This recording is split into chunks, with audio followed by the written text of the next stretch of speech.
자, 반갑습니다. 사전 청약이 드디어 시작을 했습니다. 사전 청약 하루 전날에는 홈페이지에 10만 명 이상이 방문을 하고 사전 청약을 발표한 그 당일, 그러니까 모집 공고가 나온 당일날에는 홈페이지가 완전히 마비가 될 정도로 이 사람들이 많이 들어오고 전화해도 전화 연결이 안 될 만큼 사람들이 이제 관심이 많은데, 오늘은 이 사전 청약에 대해서 한번 말씀을 드려볼까 합니다. 이 사전 청약 같은 경우에 어떤 조건으로 어떻게 넣어야 되고 이런 거는 제가 수차례 이미 말씀을 드렸기 때문에 오늘은 여기에 대해서는 별도로 설명드리진 않을 거고, 오늘은 이제 일정은 어떻게 되는지, 그리고 가격은 어떻게 되는지 등하고, 그 다음에 이 현장별로 이 지역은 어떠한 장단점이 있는지, 그리고 내부의 구조는 어떤 식으로 돼 있어가지고 어떤 구조가 좋은지, 좋으면은 어떤 이유 때문에 좋은지, 안 좋으면 어떤 이유 때문에 안 좋은지에 대해서 좀 설명을 드리도록 하겠습니다. 그리고 이번에 영상을 만들려다가 안 만드는 내용도 있는데, 좀 이 사전 청약에 대해서 궁금하신 내용들이 분명히 있을 거예요. 이것들은 제가 좀 종합을 해가지고 다음번 영상에 한번 만들도록 하겠습니다. 자, 오늘 분량이 상당히 좀 길어질 것 같은데, 제가 2편 내지 3편, 어쩌면은 4편으로까지도 이게 분량이 좀 나눠질 수도 있을 것 같아요. 그래서 그거를 감안하셔서 보시면 될 것 같습니다. 자, 먼저 공공분양부터 보겠습니다. 지역은 총 3군데로 인천 계양, 그리고 남양주 진접 2지구하고 성남 복정 1지구입니다. 이곳에 이제 단지는 총 4군데로 계양에 1군데, 진접에 2군데, 그리고 복정에 1개 단지가 분양을 해요. 자, 이번에 사전 청약을 하는 세대수는 총 2388세대이며 이 중에서 인천 계양이 709세대,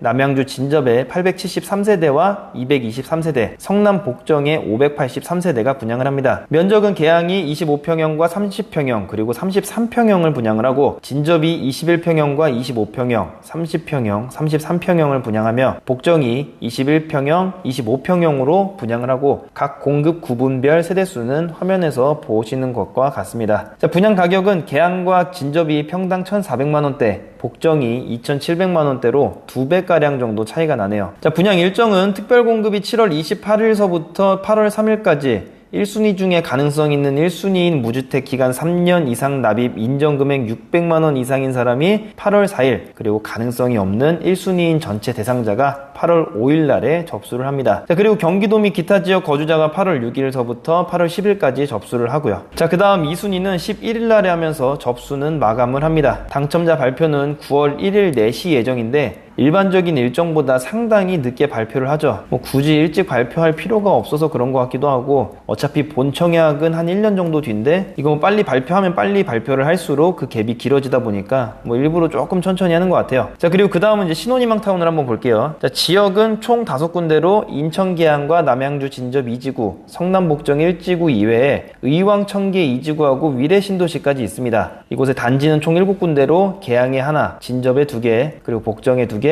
청계에 하나, 위례에 하나 이렇게 분양을 합니다. 자, 이번에 사전 청약을 하는 세대수는 1945세대예요. 그러니까 공공분양보다 현장은 많은데 오히려 세대수는 적게 분양을 합니다. 각 지역별 세대수를 보면은 인천 계양에 341세대, 남양주 진접에 197세대하고 242세대, 성남 복정에 244세대하고 199세대, 의왕 청계에 304세대, 그리고 위례에 418세대가 분양을 합니다. 면적은 계양과 진접, 의왕과 위례는 23평형 단일 면적이며 복정은 대부분이 23평형이고 51세대만 18평형입니다. 분양 가격은 계양과 진접이 1,400만원대, 의왕이 2,100만원대, 위례가 2,400만원대, 복정이 2,600만원대입니다. 자, 위치는 위례가 더 좋은데 왜 복정이 더 비싸냐? 라고 하시는 분들이 분명히 계실 거예요. 자, 그런데 이거는 생각보다 간단합니다. 이 분양 가격이라는 게 땅값에 의해서 결정되는 요소가 좀 많기 때문에 그래요. 그러니까 위례는 지금 주변 시세가 비싸기 때문에 이게 가격이 그만큼 나온 건데, 복정 같은 경우에는 토지 보상금 자체가 높기 때문에 그거보다 더 높게 나온 거예요. 그러니까 위례 신도시가 만약에 평당 100만원에 토지 보상을 했다, 그러면은 복정은 시기적으로 많이 늦기 때문에 평당 1000만원 이런 식으로 이제 보상이 나간 거죠. 그러다 보니까 어떻게 보면은 사실 위례가 설명이 더 안 되는 게 사실입니다. 복정은 그 근거가 명확하니까요. 자, 여튼 이제 일정을 한번 다시 보면은 이곳은 해당 지역 거주자가 7월 28일서부터 8월 3일까지, 그리고 경기도 및 기타 지역 거주자가 8월 4일부터 11일까지 당첨자 발표는 9월 1일 4시입니다. 이거는 공공분양에 비해서 굉장히 단순한 타임테이블을 가지고 있어요. 자, 그 다음에 이제 집중해서 보셔야 되는 공통사항이 있습니다. 이번 청약은 지역 우선이 복잡하게 돼 있어가지고 자신이 넣으려고 하는 곳에 신청 자격이 되는지를 명확하게 숙지를 하셔야 됩니다. 자, 해당 지역에 공급 100%로 하는 곳이 있어요. 바로 성남 복정지구가 그런데, 자, 이곳은 성남시 2년 이상 거주자 100%로 해가지고 공급을 합니다. 물론 이 2년은 본 청약 공고일 기준으로 해가지고 성남시 2년 이상 거주자예요. 그리고 다른 지역은 이 지역을 넘볼 생각을 하시면 안 되는 거죠. 성남 복정지구 말고 의왕 청계지구도 2년 이상 거주자만 가능합니다. 그래서 이 점을 꼭 숙지를 하셔야겠습니다. 일반적으로는 이제 경기도에 사시는 분들은 이제 그 경기도 지역권까지도 이제 보통 생각을 하실 텐데, 이 성남 복정지구하고 의왕 청계 지역은 그게 안 된다는 거예요. 그리고 그 외에는 30, 20, 50 그 비율 그대로 해가지고 이제 동일하며, 인천은 이제 경기도가 아니죠. 그냥 일반 광역시이기 때문에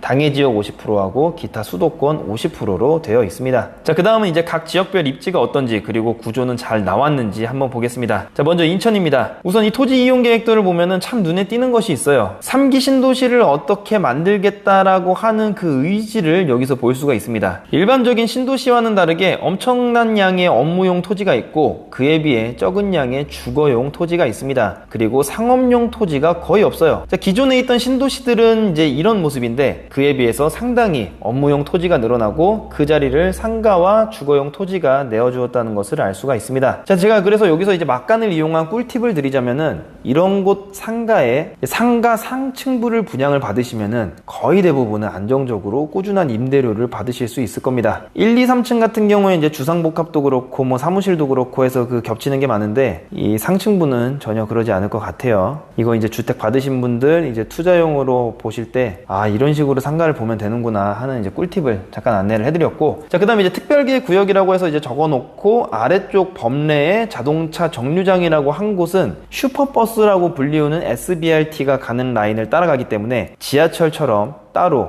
역사를 만들어 놓는 건가 하는 생각이 듭니다. 정확하게 어떻게 나올지는 아직 저도 이 SBRT가 상상이 잘 안 가기는 하는데, 그냥 이 토지 이용 계획도를 보면은 역사를 만들어 놓는 것 같아요. 자, 이번에 공급하는 현장은 A2블록하고 A3블록인데 개항에서 가장 좋은 자리라고 볼 수는 없습니다. 하지만 이번 개항의 입지들을 보면 어느 하나가 눈에 확 띄는 것은 없어요. 굳이 찾자면은 A15자리나 A7자리가 좀 괜찮은 것 같긴 한데, SBRT 정류장으로 추정되는 저 특별계획구역이 어떤 식으로 꾸며지느냐에 따라서 확 달라질 것 같습니다. 만약에 이곳이 소음으로 덮이게 된다 라고 하면은 뭐 분위기를 확 망치게 되는 거겠죠. 자, 이번에 A2블록은 공공분양, 그리고 A3블록은 신혼희망타운으로 분양을 하게 됩니다. 입지만 놓고 봤을 때는 당연히 A3블록이 더 좋으나, 신혼희망타운은 수익 공유형 모기지 때문에 만약에 이곳 둘 다 가능성이 있는 분이다 라고 하시는 분은 그냥 A2블록으로 가는 게 좋지 않을까 하는 생각이 듭니다. 자, A2블록을 보면은 59타입인 25평형이 거의 대부분이에요. 전에 영상에서 다뤘던 적이 있던 내용인데, 공급량이 부족하다고 하여 3기 신도시 공급량을 10% 정도씩 늘려서 발표한 적이 있었습니다. 그때 제가 요거를 10%씩 늘려서 공급을 한다고 하는데, 땅을 늘릴 수는 없고 그러면은 아파트 면적을 줄여가지고 숫자만 늘리는 게 아니냐 라는 지적을 했었는데, 아니나 다를까 이런 식으로 나왔습니다. 자, 물론 지금 25평형은 90년대 33평형하고 사실상 같은 면적이라고 봐도 무방할 정도로 서비스 면적이 굉장히 많아서 전혀 좁지 않습니다. 그래서 제가 이따가 여기에 그 내부 구조들을 여러분들께 설명을 드릴 텐데, 정말 구조들이 하나같이 다 잘 나왔어요. 뭐 전부 다 잘 나온 건 아닌데 좀 깜짝 놀랄 정도로 잘 나오긴 했습니다. 자, 어쨌든 뭐 이런 식으로 좀 효용성 있게 이 면적을 줄여서 더 많은 사람들에게 공급을 하기 때문에 뭐 속보이는 수법이긴 한데, 뭐 그래도 저는 잘한 선택이지 않나 뭐 이렇게 생각을 하고 있습니다. 자, 여튼 배치도 동 간격을 넓게 해서 배치가 잘 됐고, 전 평형 남향으로 배치해가지고 이 인천 계양지구 쪽 같은 경우에는 채광에 전혀 문제가 없을 것으로 보입니다. 남쪽에 주상복합이 들어오는데 그게 이제 어떻게 들어오느냐, 이제 그거에 따라서 다른 뭐 그런 세대들도 있겠죠. 자, 이제 하나씩 구조를 보면은 A타입은 가장 무난한 포백